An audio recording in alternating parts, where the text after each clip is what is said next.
उसके लिए आपको दिल से आभार महाराज जी, धन्यवाद आपका महाराज जी।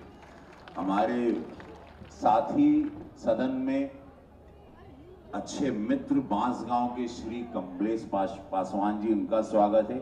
माननीय महापौर गोरखपुर डॉक्टर मंगलेश श्रीवास्तव जी का स्वागत है। माननीय डॉक्टर धर्मेंद्र जी जो हमारे एमएलसी हैं उत्तर प्रदेश के, उपाध्यक्ष हैं भाजपा के, उनका स्वागत है। क्षेत्रीय अध्यक्ष जी का सहजानंद राय जी का स्वागत है। माननीय विधायक सहजनवा श्री प्रदीप शुक्ला जी का स्वागत। कंपियरगंज के श्री फतेह बहादुर सिंह जी का स्वागत। श्री पिपराइच के महेंद्र पाल सिंह जी का स्वागत। चिल्लूपा राजेश त्रिपाठी जी का स्वागत। गोरखपुर ग्रामीण के लोकप्रिय श्री विपिन सिंह विधायक जी का स्वागत। माननीय बांसगांव डॉक्टर विमलेश पासवान जी का स्वागत। खजनी के माननीय विधायक श्री राम चौहान जी का। चौरी चौरा के श्री सरवन कुमार निषाद जी, सदस्य विधान परिषद डॉक्टर धर्मेंद्र सिंह जी का नाम हम ले लिए, और मंचासीन के उनका नाम तो नहीं। अरे कालीबाड़ी के महन जी आगे बढ़न, उनके स्वागत खास। हमारे जिला अध्यक्ष जी युधिष्ठिर भैया के स्वागत। महानगर अध्यक्ष के लोकप्रिय नेता हमनी के राजेश गुप्त जी के स्वागत। प्रशासन के दिल से धन्यवाद, पुलिस प्रशासन को धन्यवाद कि आपने इतने लोड को संभाला। ये गोरखपुर महोत्सव आज एक एग्जाम्पल पूरे उत्तर प्रदेश के लिए सेट कर दिया कि आप हजारों की भीड़ को इस ठंड में कैसे कंट्रोल करते हैं। और देवतुल जनता आप लोगों के हम दिल से धन्यवाद देव की जौन शालीनता के साथ हम काल की रात की भीड़ देखे, परसों की रात के भीड़ देखे, हर स्टॉल पे देखे। और महाराज जी ने जैसा कहा था कि विज्ञान का केंद्र बना है, तो हमारे बच्चों ने, महाराज जी अभी खुद भ्रमण करेंगे, देखेंगे कि क्या क्या एक्सपेरिमेंट्स किए हैं। सारे स्टॉल्स रहे हो, फार्मर्स के लिए रहे, वो हर तरीके की हर विधा के लिए रहे हैं, और बैंक्स ने अपने लगाए हैं, प्रमोशंस हुए हैं बड़े बड़ी चीजों को। और लोग आके यहाँ से इस प्रदर्शनी से, इस गोरखपुर महोत्सव से एक ज्ञान का एक एग्जाम्पल लेके जा रहे हैं, सीख के जा रहे हैं, लर्निंग प्रोसेस हो रहा है। ये बहुत बड़ी चीज है कि क्या इस शहर ने उपलब्धि पाई है। हर साल ये शहर कैसे अपग्रेड हुआ है, कैसे ये नौकायान से लेके, कैसे इंडस्ट्रियल एरिया, कैसे गीडा से लेके, कैसे एयरक्राफ्ट या कैसे रेलवे स्टेशन का, और कैसे यहाँ की गली नली और यहाँ के बड़े बड़े नालों का चौड़ीकरण, सड़कों का, बिजली का, व्यवस्था का एक पूरा समूचा ढांचा इस गोरखपुर महोत्सव के द्वारा दिखाया गया। गोरखपुर तब और गोरखपुर अब वो दिखाया गया। गोरखपुर की संस्कृति का रहल, एक इतिहास का रहल। गोरक्षपीठ ने कैसे 5 पीढ़ी एक आंदोलन किया, कैसे उस आंदोलन को 5वीं पीढ़ी में पूज्य महाराज जी द्वारा, यशस्वी प्रधानमंत्री मोदी जी द्वारा 22 जनवरी को प्रभु राम के मंदिर का कपाट खुलेगा, प्रभु राम विराजेंगे और उसके दर्शन होंगे। एक बार हम चार जोर से बोलिए जय श्री राम। बस अभी मैं ज्यादा समय नहीं लूंगा क्योंकि अभी पूज्य महाराज जी बोलेंगे आप लोगों से। उसके बाद सुरेश वाडकर जी जो विश्व प्रख्यात संगीत, बहुत बड़े बड़े हिट फिल्मों के और भजन गाए हैं, उनकी प्रस्तुति होगी। उसके बाद महाराज जी का आदेश रहा तो मैं एक आप लोगों के लिए राम गीत गाने का प्रयास करूंगा। एक मेरी फिल्म यहाँ चूंकि पर्यटन को ये बढ़ावा दे रही है, एक फिल्म हमारी 5 भाषा में बनी, गोरखपुर का महादेव, महादेव का गोरखपुर, उसकी ट्रेलर महाराज जी का आदेश हुआ तो मैं आप लोगों को यहाँ पर दिखाना चाहूंगा कि कैसे ये गोरखपुर में 5 साउथ के लोग आके फिल्म बना रहे हैं। ये गोरखपुर क्या बन चुका है, आप लोगों को बड़ा गर्व होगा और ये आप लोग थोड़े समय में महसूस करेंगे। आनंद लीजिए, बहुत अद्भुत प्रस्तुति आप लोगों के सामने होगी। बस एक बार दोनों हाथ उठा ला, सब लोग दोनों हाथ उठा ला प्रेम से, सब लोग नमः पार्वती पते हर हर महादेव। भारत माता की, भारत माता की। धन्यवाद। बहुत बहुत धन्यवाद माननीय सांसद जी आपके उद्बोधन के लिए। सूचना एवं जनसंपर्क विभाग द्वारा बनाई गई एक लघु फिल्म है जो कि संबंधित है गोरखपुर महोत्सव से। अनुरोध करूंगी कृपया उसका प्रसारण किया जाए। बंद है, खोल दे। पूर्वांचल की समृद्ध परंपरा और सांस्कृतिक विरासत के संगम का उत्सव गोरखपुर महोत्सव, ज्ञान और विज्ञान का उत्सव, विकास के नए संकल्पों का उत्सव गोरखपुर महोत्सव। एक भारत श्रेष्ठ भारत की संकल्पना को साकार करता गोरखपुर महोत्सव बनकर उभरा है वोकल फॉर लोकल की बुलंद आवाज। उत्तराखंड, जम्मू कश्मीर, गुजरात, बिहार, दिल्ली, राजस्थान, मध्य प्रदेश, असम सहित अन्य राज्यों के शिल्पियों के साथ ही सहारनपुर के फर्नीचर, बनारस की साड़ी, खुर्जा का पॉटरी, भदोही की कालीन, लखनऊ की चिकनकारी और गोरखपुर के ओडीओपी उत्पाद टेरिकोटा व रेडीमेड गारमेंट ने शिल्प प्रदर्शनी की रौनक बढ़ाई। किसान भाइयों को आधुनिक फार्मिंग और आधुनिक बागवानी की बारीकियां सिखाने में कृषि प्रदर्शनी और उद्यान प्रदर्शनी ने उपयोगी भूमिका निभाई। माननीय मुख्यमंत्री योगी आदित्यनाथ जी की पहल पर आयोजित होने वाला गोरखपुर महोत्सव स्थानीय कलाकारों को भी दे रहा है नई पहचान। क्या कभी किसी ने सोचा था कि सुदूर घने जंगलों में रहने वाले वनवासी विकास की मुख्य धारा से जुड़ पाएंगे? आज वनटांगिया समाज न सिर्फ अधिकार संपन्न बना है, बल्कि गोरखपुर महोत्सव जैसे आयोजनों में वह बढ़ चढ़कर अपने हुनर का प्रदर्शन भी कर रहा है। माननीय मुख्यमंत्री जी का मानना है, ट्रेड, टेक्नोलॉजी, टूरिज्म की असीमित संभावनाएं समावेशी विकास की गारंटी है। गोरखपुर महोत्सव एक ओर व्यापार, तकनीक और पर्यटन को कर रहा है प्रोत्साहित, तो दूसरी ओर सदियों से चले आ रहे पारंपरिक खिचड़ी मेला के उत्सव में जोड़ रहा है नया अध्याय। लोक कलाओं और सांस्कृतिक गतिविधियों को नई ऊर्जा देने के साथ ही स्मार्ट बिजनेस इकोसिस्टम को नई दिशा दे रहा है गोरखपुर महोत्सव। ऑटोमोबाइल, इलेक्ट्रॉनिक्स, आवासीय और वित्तीय संस्थानों की सहभागिता, स्कूली खेल प्रतियोगिताएं एवं महिला केंद्रित प्रतियोगिताएं इस महोत्सव का आकर्षण हैं। साथ ही इस संस्करण में पहली बार गोरखपुर के इतिहास से जुड़ी आध्यात्मिक, सांस्कृतिक, स्वतंत्रता संग्राम व अन्य महत्वपूर्ण घटनाओं से परिचय कराने वाली प्रदर्शनी गोरखपुर महोत्सव 2024 का है मुख्य आकर्षण। उत्कर्ष का उत्सव, गोरखपुर महोत्सव।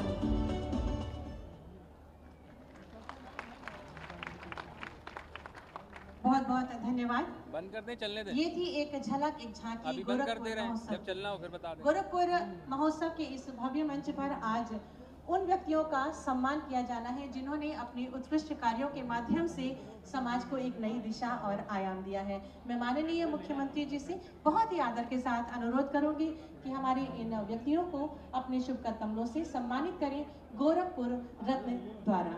सबसे पहले विज्ञान के क्षेत्र में उत्कृष्ट कार्य करने के लिए श्री अनंत नारायण भट्ट जी को मंच पर आमंत्रित करूंगी। आप वरिष्ठ वैज्ञानिक हैं, डीआरडीओ में और कोरोना की दवा 2DG बनाने वाली टीम का आपने नेतृत्व किया था। इस मंच के माध्यम से आपको माननीय मुख्यमंत्री जी द्वारा सम्मानित किया जाना है और आप सभी की जोरदार तालियां श्री अनंत नारायण भट्ट जी तक पहुंचे। बहुत बहुत धन्यवाद। और साहित्य के क्षेत्र में प्रोफेसर सदानंद प्रसाद गुप्ता जी को आमंत्रित करूंगी। आप एक प्रखर और वरिष्ठ साहित्यकार हैं, हिंदी संस्थान के पूर्व कार्यकारिणी अध्यक्ष हैं। साहित्य के क्षेत्र में उत्कृष्ट कार्य करने हेतु और समाज को एक नई दिशा दिखाने के लिए आपको गोरखपुर रत्न सम्मान से सम्मानित किया जा रहा है। बहुत बहुत धन्यवाद। गोरखपुर महोत्सव 2024 की स्मारिका अभ्युदय का विमोचन भी आज माननीय मुख्यमंत्री जी के शुभकर कमलों से होना है। मैं बहुत ही आदर के साथ अनुरोध करूंगी कि इस स्मारिका का विमोचन करें।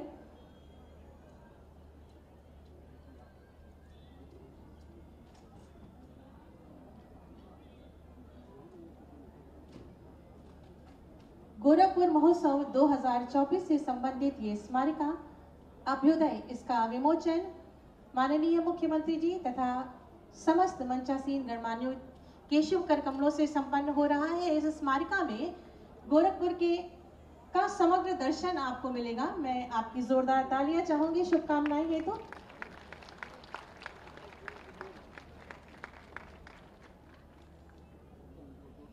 बहुत बहुत धन्यवाद, आभार माननीय।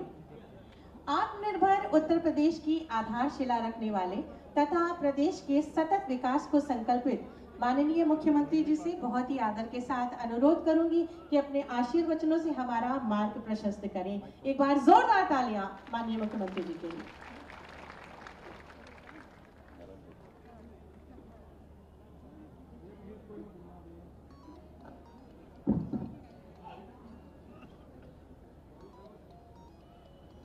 गोरखपुर महोत्सव की आज के इस समापन कार्यक्रम के अवसर पर मंच पर उपस्थित गोरखपुर के लोकप्रिय सांसद श्री रविकिशन शुक्ला जी, बांसगांव के माननीय सांसद श्री कमलेश पासवान जी, राजेश भाई एमएसआर बात करो, गोरखपुर के महापौर डॉक्टर मंगलेश श्रीवास्तव जी, हमारे माननीय विधायकगण श्री फतेह बहादुर सिंह जी, श्री राम चौहान जी, डॉक्टर धर्मेंद्र सिंह जी, श्री राजेश त्रिपाठी जी, विपिन सिंह जी, महेंद्र पाल सिंह जी, 5 मिनट चला, प्रदीप शुक्ला जी, डॉक्टर बिमलेश पासवान जी,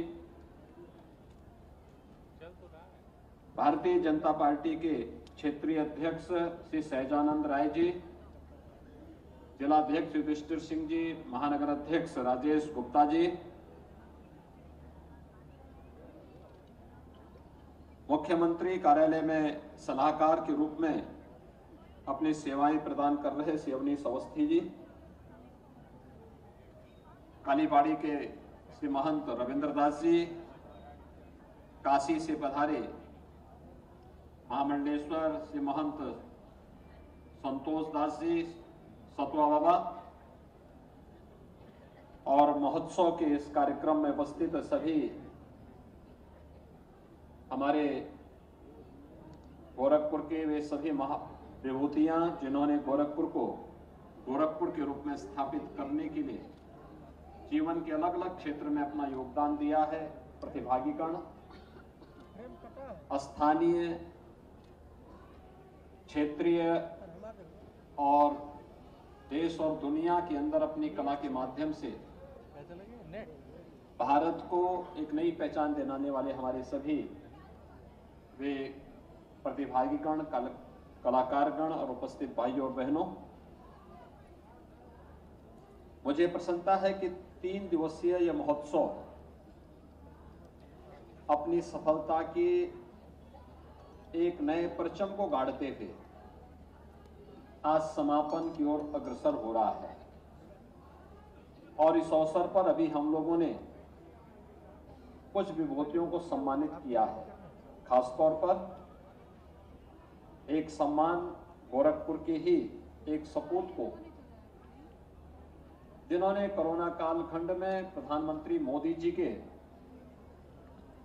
वैक्सीनेशन के अभियान को जमीनी धरातल पर उतारने में एक वैज्ञानिक के रूप में अपना योगदान किया। फ्रीज हो रहा, ऐसे से डॉक्टर अनंत नारायण भट्ट वे गोरखपुर के सपूत हैं और एक वैज्ञानिक हैं। DRDO के माध्यम से उन्होंने इस कार्य को वहां तक पहुंचाने में अपना योगदान किया। आज उनका सम्मान गोरखपुर महोत्सव के इस मंच पर किया गया है। मैं उनको हृदय से बधाई देता हूं। प्रोफेसर सदानंद प्रसाद गुप्त जी, उत्तर प्रदेश साहित्य अकादमी के कार्यकारी अध्यक्ष के साथ ही गोरखपुर विश्वविद्यालय में एक लंबे समय तक प्राध्यापक के रूप में हिंदी साहित्य को उन्होंने बड़ी सेवाएं की हैं और आज हिंदी साहित्य के लिए, भारतीयता के लिए किए गए उनके योगदान के लिए उन्हें इस मंच पर सम्मानित किया गया है। इस अवसर पर अलग अलग दिन अलग अलग कलाकारों ने भी इस पूरे मंच के माध्यम से अपने कार्यक्रमों की प्रस्तुति देकर के गोरखपुर और पूर्वी उत्तर प्रदेश के नौजवानों का, यहाँ के सामान्य नागरिकों का इस भीषण शीतलहरी में भी उत्साहवर्धन किया। मैं उन सबको भी हृदय से धन्यवाद देता हूं। वास्तव में महोत्सव के पीछे की धारणा भी यही है कि हम लोक परंपरा, लोक कला को जहां प्रोत्साहित करें, वहीं नए नए कलाकारों को, वे राष्ट्रीय स्तर के हो सकते हैं, अंतर्राष्ट्रीय स्तर के हो सकते हैं, प्रादेशिक और क्षेत्रीय स्तर के हो सकते हैं और लोकल भी हो सकते हैं, उनके लिए एक मंच भी मिले। जो बड़े कलाकार हैं उनसे नए लोग प्रेरणा लें, जो नवोदित कलाकार हैं उनको भी आगे बढ़ने का एक मंच मिले। लेकिन साथ साथ जीवन के प्रत्येक क्षेत्र में जिन लोगों ने कुछ योगदान किया है, उनके लिए भी हम कुछ कर सकें, उनके लिए भी हम मंच दे सकें। ये जो एग्जीबिशन लगी हुई है, या गोरखपुर और पूर्वी उत्तर प्रदेश से जुड़े हुए उन हस्तशिल्पियों, उन कारीगरों और उन नायकों की कथा को भी कहता है, जिन्होंने गोरखपुर को, प्रदेश को और देश को एक पहचान दिलाने के लिए अपने समय में अपना योगदान दिया था। महोत्सव के पीछे की हमारी ये मंशा रही है और ये लगातार छठी बार गोरखपुर महोत्सव 11 से 13 जनवरी के बीच में, क्योंकि कल से बाबा गोरखनाथ को खिचड़ी चढ़ाने का कार्यक्रम प्रारंभ होगा और परसों मकर संक्रांति भी है। लाखों की संख्या में श्रद्धालु आएंगे, बाबा को खिचड़ी चढ़ाएंगे। हजारों वर्षों से परंपरा चली आ रही है, गरीब अमीर का भेद समाप्त करते हुए, किसी भी प्रकार के भेदभाव से मुक्त सभी लोग जाकर के बाबा के चरणों में जाकर के प्रणाम करते हैं, एक मुट्ठी खिचड़ी चढ़ा करके बाबा का आशीर्वाद प्राप्त करते हैं। ये लोक परंपरा, ये संस्कृति ही विपरीत परिस्थितियों में भारत को भारत बनाए रखी। आप देखिए ना कैसे हमारे पर्व और त्योहार हैं। परिवार में हो सकता है कि बच्चे को न बताया जाता हो अपने धर्म के बारे में, अपनी संस्कृति के बारे में, अपनी परंपरा के बारे में। स्कूल कॉलेजेस में हो सकता है कुछ छूट जाता होगा, लेकिन जो व्यक्ति इन सब से भी वंचित रहता है, उसके लिए पर्व और त्योहार सबसे सशक्त माध्यम बन जाते हैं। दीपावली में कुछ हो ना हो, लेकिन व्यक्ति अपने घर की लिपाई पुताई करता है और शाम को कुछ दीप जरूर घर में जला लेता है। होली के अवसर पर रंगाई पुताई करने के बाद रंगों की होली खेल करके वह आपस में गले मिल लेता है। जन्माष्टमी हो या शिवरात्रि या रामनवमी, उस अवसर पर भी वह अपने इष्ट देवताओं को स्मरण कर लेता है और उनके प्रति नमन कर लेता है, व्रत रख लेता है, अनुष्ठान कर लेता है। रक्षाबंधन के अवसर पर भाई बहन के पवित्र बंधन को भी इन संबंधों के माध्यम से जोड़ लेता है।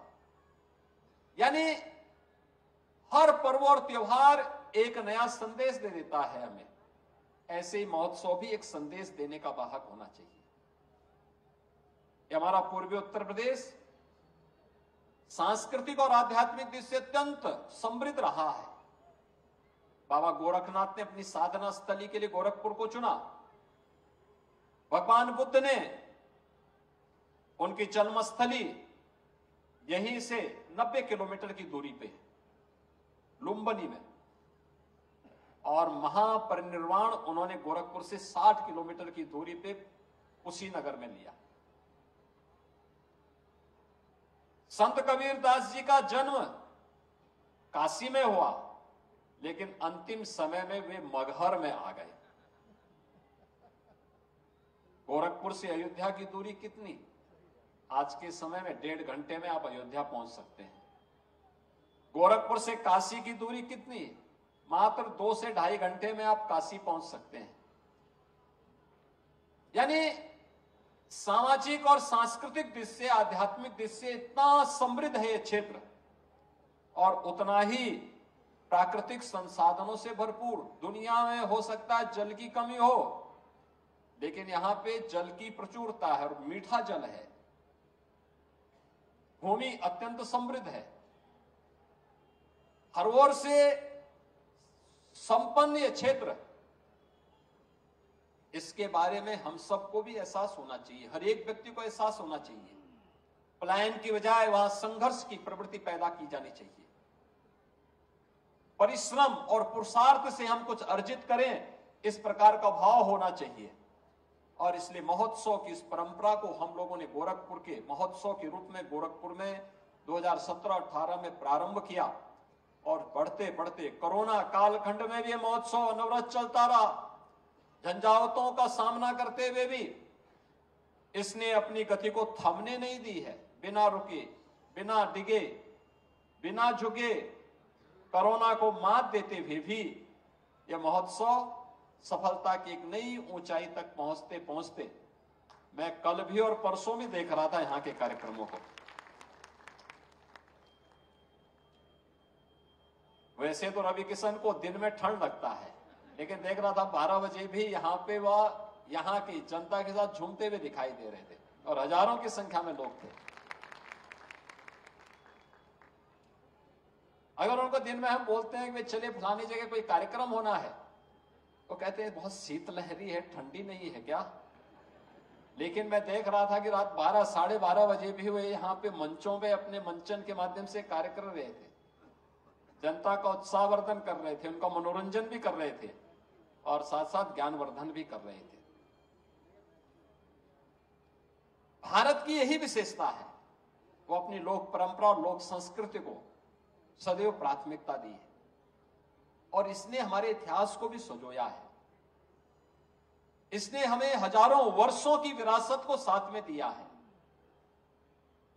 उन सबको सजाने का भी एक अवसर हमारे पास होता है। आप याद करिए, दुनिया में तमाम सभ्यता और संस्कृतियां समाप्त हो गई, वहां पे नए लोग आ गए, नए तरीके से। लोग वही है, पीढ़ी वही है, आने वाली पीढ़ी भूल गई कौन थे उनके पूर्वज। लेकिन भारत के अंदर आज भी, दुनिया के अंदर इतनी प्राचीन किसी की संस्कृति नहीं होगी। कोई नहीं दुनिया के अंदर बोल सकता जितना हम कह सकते हैं। अभी 22 जनवरी को अयोध्या में हम सब जाएंगे, अयोध्या में रहेंगे। अयोध्या में हजारों वर्ष पहले भगवान राम का प्रकटीकरण, उनका अवतार अयोध्या में हुआ था, हजारों वर्ष पहले। लेकिन हजारों वर्ष की परंपरा को आज भी हर भारतवासी अपने मन में समेट करके रामनवमी के आयोजन के साथ जुड़ता है। यह है भारत। हजारों वर्षों के बाद भी, मैं गत वर्ष देख रहा था अयोध्या में 2023 में रामनवमी के दिन 35 लाख लोग अयोध्या आए थे, 35 लाख लोग। और ये तब आए थे जब अयोध्या में तब रेल की सेवा भी अच्छी नहीं थी, एयरपोर्ट भी नहीं था और सड़क तो हम निर्माणाधीन स्थिति में लेकर के आए थे, सब कुछ उधड़ा हुआ था। और आज तो अयोध्या हर ओर से 4 लेन और 6 लेन की कनेक्टिविटी से जुड़ चुका है। रेलवे की डबल लाइन बिछ चुकी है।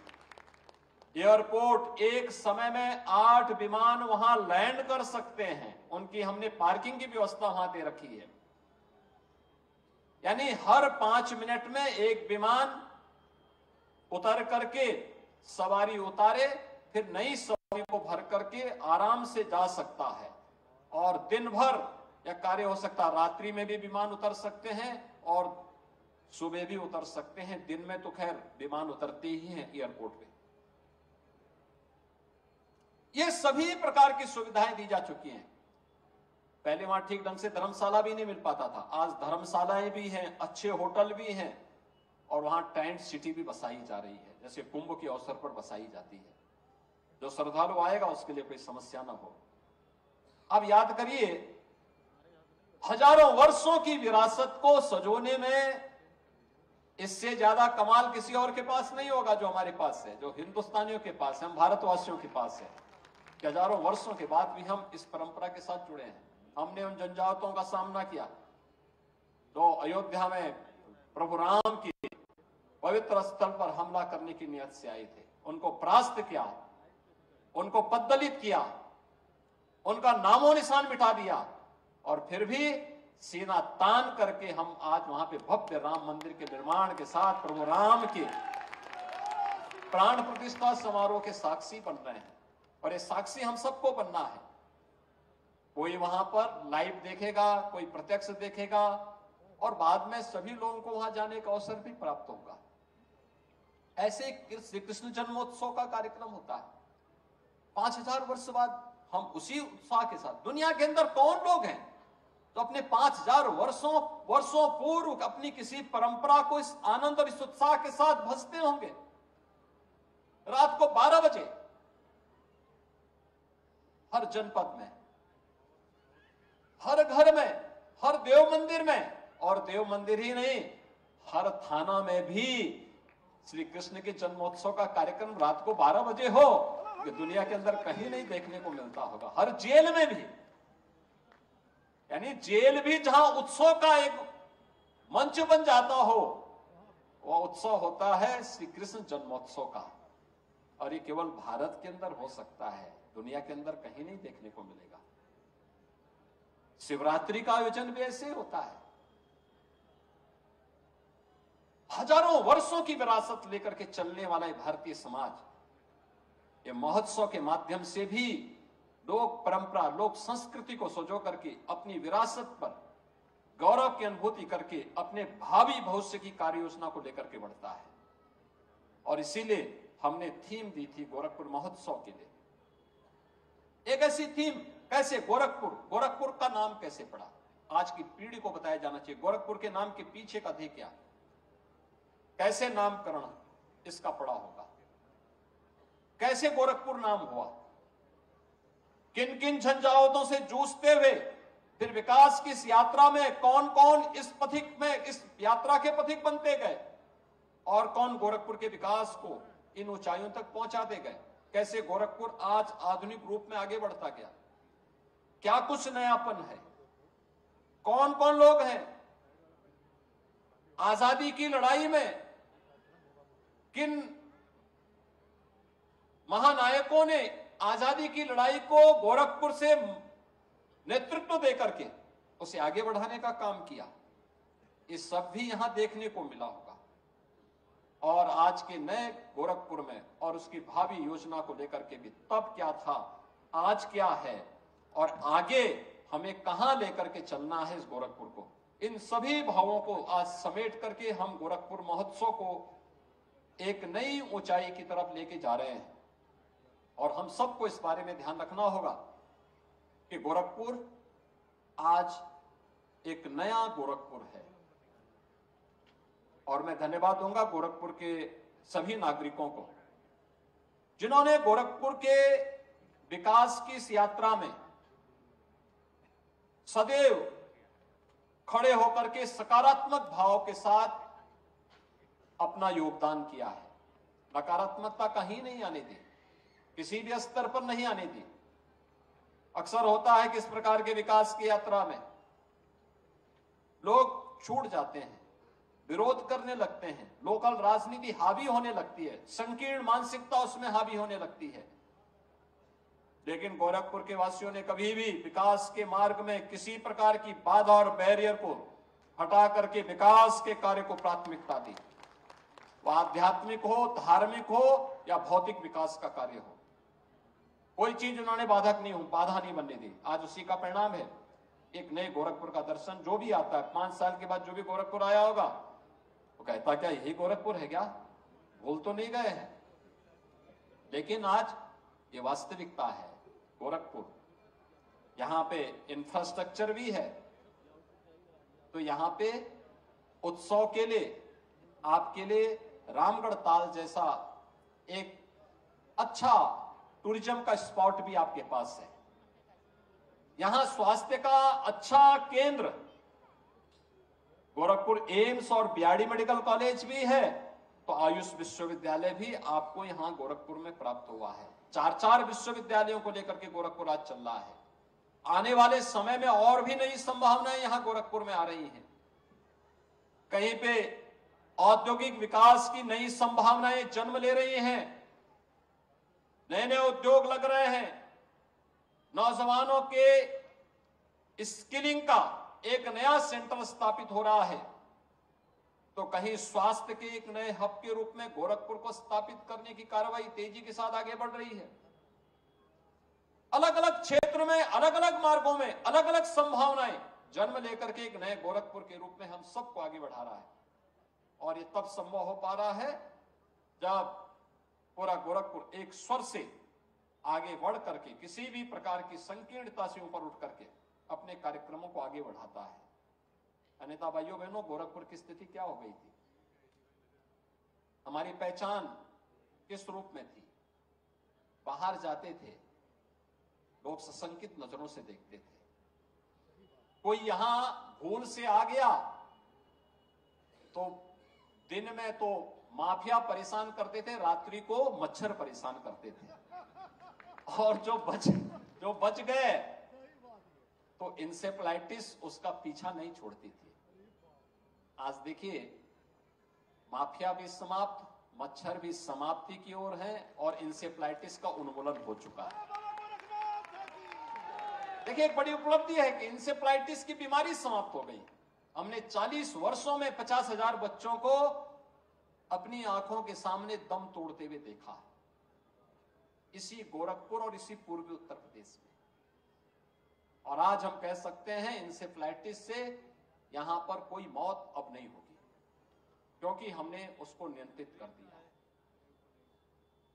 यानी ये हमारी प्रगति का मापक ये बनेगा। हम प्रमाण के साथ इस बात को कह रहे हैं, ये केवल घोषणा नहीं है, ये हकीकत है। और हकीकत ये, इंसेफ्लाइटिस यहां से समाप्त हो चुका है। अब यहां के बच्चों को डरने की आवश्यकता नहीं है।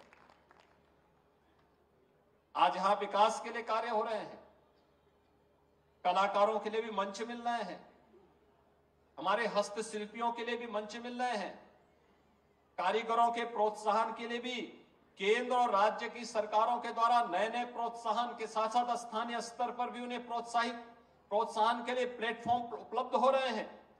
और ये महोत्सव के कार्यक्रम इसी क्रम में आगे बढ़ने चाहिए। इसी गति के साथ हमें उसे आगे बढ़ाने की दिशा में प्रयास करना चाहिए। ये केवल सरकार का काम नहीं है, सरकारी आयोजन मात्र नहीं होने चाहिए। मेरा हमेशा मानना रहा है, समाज को आगे आना चाहिए। समाज आगे रहेगा, सरकार पीछे रहेगी तो प्रगति होगी। जब सरकार आगे रहेगी, समाज पीछे रहेगा तो दुर्गति होगी। हमें दुर्गति नहीं, प्रगति की ओर अग्रसर होना है। और समाज को आगे करके हमेशा समाज नेतृत्व ले, और समाज के नेतृत्व में हम पीछे चल करके उसको सपोर्ट करें। आत्मनिर्भर व्यवस्था ही स्वावलंबन का आधार बनेगा, और स्वावलंबन और स्वावलंबी समाज ही समृद्धि का आधार बन सकता है। इस दिशा में एक नई प्रगति की ओर हम सबको आगे बढ़ना है। परसों मकर संक्रांति है। मकर संक्रांति के बाद, मकर संक्रांति के अवसर पर कल हमारा दायित्व होना चाहिए कि कल से लेकर के और लगातार 21 जनवरी तक हम स्वच्छता के एक अभियान के साथ जुड़े। प्लास्टिक मुक्त गोरखपुर। प्लास्टिक सड़क पे नहीं, पार्क में नहीं, खाली प्लॉट में नहीं, किसी नाले में नहीं, किसी अन्य जगह नहीं, हम प्लास्टिक का उपयोग नहीं करेंगे। कोई कूड़ा नहीं कहीं दिखाई देगा। जैसे दीपावली के अवसर पर या घर में कोई मांगलिक कार्यक्रम होता है, हम घर की साफ सफाई करते हैं, ऐसे ही मकर संक्रांति के लिए कल करिए, और 22 जनवरी के लिए फिर मकर संक्रांति के बाद से लग जाइए। अभी से 16 जनवरी के लिए, 16 जनवरी से अभी से हम तैयारी करें। हर देव मंदिर में और परिवार के लोग हर घर में राम नाम संकीर्तन का पाठ करें। हमारे यहां कोई मांगलिक कार्यक्रम होता है तो हम लोग पहले से अखंड रामायण का पाठ करते हैं। राम नाम संकीर्तन का सभी परिवार के लोग, गांव के लोग, मोहल्ले के लोग मिलकर के इस कार्यक्रम के साथ जुड़ते हैं, और हम लोगों को भी प्रभु के नाम का स्मरण करना चाहिए। 22 जनवरी के कार्यक्रम में प्रातःकाल घर में साफ सफाई, पूजा पाठ करने के बाद जैसे ही अयोध्या का कार्यक्रम आए, उसको हम अपने घरों में देखें, देव मंदिरों में स्क्रीन लगा करके उसका लाइव प्रसारण देखें, उस दृश्य के साक्षी बने। सैकड़ों वर्षों के बाद यह दिन आया है और हजारों वर्षों के लिए आने जा रहा है। याद करिए, सैकड़ों वर्षों के बाद आया है, 500 वर्षों के बाद कितनी पीढ़ियों ने संघर्ष किया। बहुत सारी पीढ़ियां संघर्ष करते करते चली गई, लेकिन यह दिन नहीं देख पाए। आप सब सौभाग्यशाली हैं, हम सब सौभाग्यशाली हैं कि हम अपनी आंखों से इस दृश्य को देख रहे हैं। प्रभु की लीला का अपने सामने अवतरण देख रहे हैं, और उस दृश्य के हम सब साक्षी बने, यह सबसे महत्वपूर्ण है। और उस कार्यक्रम में हम प्रत्यक्ष वहां बाद में जाएंगे, लेकिन लाइव प्रसारण उसको देखें अपनी आंखों से, क्योंकि आप प्रत्यक्ष जो वहां बैठेंगे वहां पे भी उसी रूप में आप देखेंगे। और अपने स्क्रीन में, टेलीविजन की स्क्रीन में या किसी मंदिर के स्क्रीन में आप उसको देखिए। जब एक कार्यक्रम संपन्न हो, फिर मंदिर में पूजा करिए और प्रसाद वितरण करिए, कंबल और गरीबों को ऊनी वस्त्र वितरण करिए। सायंकाल अपने घर में, देव मंदिरों में दीपोत्सव का आयोजन करिए। हो सके तो कुछ आतिशबाजी भी करिए, ग्रीन आतिशबाजी करिए, जिससे पॉल्यूशन न हो, प्रदूषण न हो। डिजिटल आतिशबाजी करिए। ये कार्यक्रम हमारा चलना चाहिए 22 तक। 24 जनवरी को उत्तर प्रदेश की स्थापना का दिवस है। 24 जनवरी 1950 को उत्तर प्रदेश नामकरण हुआ था। पहले संयुक्त प्रांत था, आगरा और अवध के नाम पे। ये उत्तर प्रदेश 24 जनवरी 1950 को इसका नोटिफिकेशन होने के बाद यह कार्यक्रम आगे बढ़ता है। और यह उत्तर प्रदेश का स्थापना दिवस का कार्यक्रम, हम कुछ नई योजनाओं के साथ इस दिन आते हैं। और इस कार्यक्रम को करने के साथ ही फिर गणतंत्र दिवस, भारत के नागरिकों को संविधान के प्रति अपने कर्तव्यों को निर्वहन करने का दिन। हमने संविधान अंगीकार किया, लेकिन हमारी ड्यूटी क्या है, ये भी तो हमें देखना है। इतना बड़ा देश, इस देश के प्रति, इस देश के संविधान के प्रति हमारी जिम्मेदारी क्या है, एक नागरिक कर्तव्य क्या है, इसको देखने का एक अवसर। हर भारतवासी इस अभियान के साथ अगर जुड़ता है, हम सब उत्तर प्रदेश वासी, हम सब गोरखपुर वासी अगर इन सब अभियानों के साथ जुड़ते हैं, तो बहनों और भाइयों, कोई कारण नहीं कि आने वाला समय हमारे लिए और हमारी आने वाली पीढ़ी के लिए और भी मंगलमय होगा, समृद्धिशाली होगा, खुशहाली भरा होगा। और इसी के लिए हम लोग महोत्सव के इस आयोजन के साथ जुड़ते हैं। गोरखपुर का ये महोत्सव, मैं धन्यवाद दूंगा कि यहाँ के सांसद श्री रवि किशन जी ने इसमें विशेष रुचि ली और इस कार्यक्रम के साथ वे जुड़े रहे, मंचों के साथ जुड़े रहे, देर रात्रि तक जुड़े रहे और फिर हर कार्यक्रम में भी सहभागी बने। और आज ये अपने समापन की ओर है। हमारे सभी माननीय जनप्रतिनिधिगण इस कार्यक्रम के साथ जुड़े हुए हैं। मैं उन सबको भी हृदय से धन्यवाद देता हूं। महोत्सव आयोजन समिति को धन्यवाद देते हुए आप सबका मैं आह्वान करूंगा कि महोत्सव के इस पूरे कार्यक्रम में हमारे जो भी यहाँ पर कलाकार आए हैं, उन कलाकारों की कला को देखिए, उनके गायन को, उनके वादन को, या यहाँ पर आने वाले जो भी अन्य कार्यक्रम है उनके साथ जुड़िए, एग्जीबिशन को देखिए। यहाँ पर नए गोरखपुर का या पूर्वी उत्तर प्रदेश और प्रदेश के विकास की इस यात्रा में आप सब सहभागी बनेंगे, इस विश्वास के साथ मैं आप सबका हृदय से अभिनंदन करता हूं। आपको मकर संक्रांति और 22 जनवरी के रामलला के प्राण प्रतिष्ठा समारोह की हृदय से बधाई देते हुए अपनी मंगल में शुभकामनाएं देता हूं। धन्यवाद। जय हिंद और जय जय सीताराम। बहुत बहुत धन्यवाद माननीय, आपके प्रेरणादायी उद्बोधन के लिए। मैं अनुरोध करूंगी मंडलायुक्त महोदय, अध्यक्ष महोत्सव समिति की कृपया माननीय मुख्यमंत्री जी को स्मृति चिन्ह भेंट करें।